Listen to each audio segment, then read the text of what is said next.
Hi everyone, and welcome back to this channel of crafting, crochet and knitting. My name is Nikki. Let me know how you guys are doing in the comments down below. So first I just want to apologise for the hiatus over the last couple of weeks. First it was just things going wrong with the car and the house and just dealing with that, and then I had loads of marking to do as well, and I had to catch up on that marking because of the description of the stuff happening with the car and the house. So I just had no energy, no time to do a recording for you guys, and also just no energy and no time to do any crafting. So not only did I just not have the time to record anything for you, I didn't have anything new to show you. So I apologise for the hiatus, but I did really need the breaks and I hope you understand. I'm back now. The toys are back now. Some of you will know what that means. So back in 2020, I did a series on the toys that I had made up until that date. So most of them were crochet, so most of them had been made during the last year or so. Some were from a little bit before that. But I sort of tried to categorise them a little bit. Two of the main categories were the Harry Potter toys, and also then the toys over here, which are from the Snuggle and Play crochet book, which is full of different animals. I absolutely love this book. And then I had like a section on other toys I'd made where I'd maybe gotten smaller patterns that I could do more quickly and I could personalise more easily for gifts. Because I kind of, when I give gifts, I don't like to just repeat myself. I like them to be a little bit unique, especially if the children know each other as well, because then there's no arguments because you know which one is yours. So I do try and personalise them. So I put all those videos together, and if you haven't seen them, I will put links in the description for you guys to go watch them. I obviously encourage you to go watch them. I really enjoy crocheting toys, and I have been doing a few more recently. What happened was, towards the end of 2020, there were a couple that I had started but didn't finish, and I have now finished them so I can show them to you guys. But there's also a couple that I have started since then as well that I'm going to show you too. So yeah, let's get started. The first one I'm going to show you is from the Harry Potter collection that I've just been making, and these are kits that I bought from a supermarket. I don't typically recommend kits for beginners, because one of the big things that I was looking for in these kits was the ability to edit the patterns in future. But I'll just show you. I started Ron during the last video I did on the Harry Potter toys. I didn't get very far. As you can see, he's now finished. He's got his Gryffindor scarf and badge. His very, very fiery orange hair. The yarn that they gave in the kit was bright. And yeah, just finished him up. I'm not so keen on how the hair came out. I should have followed my instinct and edited his hair. But it's not so bad. You know, you can tell who it is for obvious reasons. But also I have a plan with these, as I said, to edit them. So I think a combination of Harry and Ron could be used to make a Draco.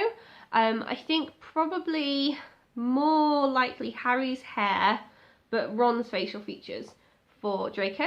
And it would be, obviously the main thing would be changing up the colour scheme of the scarf and badge to be silver and green for Draco, and also changing up the hair to be the blondest blonde that you've ever seen. So Draco should be pretty easy. And I suppose technically as well other characters, so Neville should be pretty easy to do as well off the back of Harry and Ron. I've got Hermione here, and so it should be relatively easy to swap in a straight orange hair for Ginny, and you know, some whiter hair for Luna, for example, and then just keep the skirt version of the uniform. I'm also thinking with Hermione that I could edit her to make McGonagall. So I'm thinking keep the skirt and the top, but lose the badge and scarf because McGonagall doesn't need those. And then lose obviously all the curls. We don't want the curls. in the hair for McGonagall, but it's quite simple to make a small sphere that could be the bun on the back of McGonagall's head, and it's quite simple to make just a circle and a cone that could be her pointy hat. So I think that McGonagall should be relatively easy to make. The other person that I'm kind of been thinking of is Dumbledore, but I think he would be more of a challenge. I think again I would have to keep the sort of the robe design from Hermione, and change it up for a colour that's more Dumbledore, and maybe make it a bit longer as well. But the hair, the facial features, the beard, that is just going to be completely made up. So yeah, I'll have to see about that one. I can't really make any of these adapted characters yet anyway, because I would need to go and buy more yarn for them, and the problem is at the moment everywhere is closed for obvious reasons. So yeah, when I get the chance to buy the yarn and make those, I will obviously show you guys then. The other things that I've been working on are completing the fox from the Snuckle and Play book. I think I showed you a picture of a completed fox because I'd made another one of these for a friend who's having a child. That child is growing up so quickly. When you think how long we've been in lockdown, it's amazing. Yeah, we're like, this kid's gonna be walking, I think, by the time we see him. So yeah, I have done a completed fox before, but this one is my one for my collection. So in my video on this, I talk about how I want to do one of every animal in the book and have them as part of my own collection. Maybe one day, you know, my own family will play with them, but really at the moment it's just part of me making and showcasing the skills and how I've grown and how my sewing of the facial features comes along and things like that. So I've made my own Mr. Fox.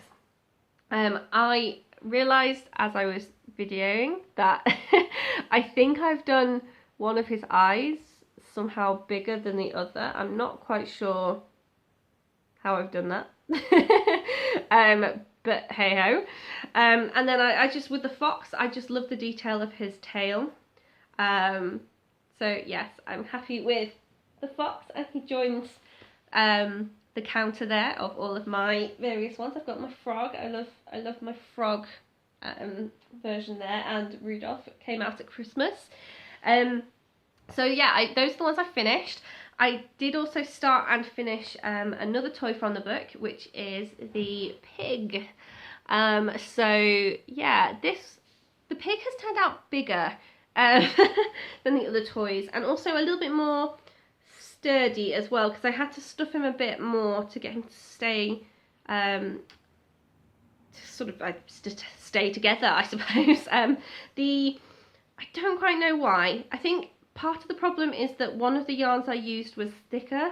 So they're all DK yarns, but DK, you can get quite a light DK, which is quite thin, by comparison to something which is, you know, closer to being nearly an Aran weight yarn. And just the DK is quite a wide range. And I think this dark pink was thicker. I also think the light pink was thicker than my usual, certainly thicker than this blue. Not as thick as the pink, but I think that's sort of skewed the proportions a little bit. I think that this guy's head is bigger than some of the other animals' heads, and certainly the snout kind of takes up a lot of that space, but I think overall he looks okay. I have actually, instead of sewing on the eyes, I've used safety eyes for him, because when I'm making these toys for other people, I've started sewing the eyes on, just because even though they're meant to be safety eyes, I just don't want to run that risk at all. But part of the pattern for this guy is his dungarees, and there is a little button sewn on to sort of make his dungarees look nice and realistic. So I figured if I'm going to be sewing the button on anyway, I may as well use the eyes. And I think that if my own family do end up playing with this at any point, I probably won't let them play with this one until they're a bit older, just to make sure that there's no choking hazards. I'm very, very careful about that. So there's not much room for him up here anymore, so I think I'm going to have to just stand him up there. And I've started another one, which is going to be a gift. and this is the very lovely Mrs. Giraffe.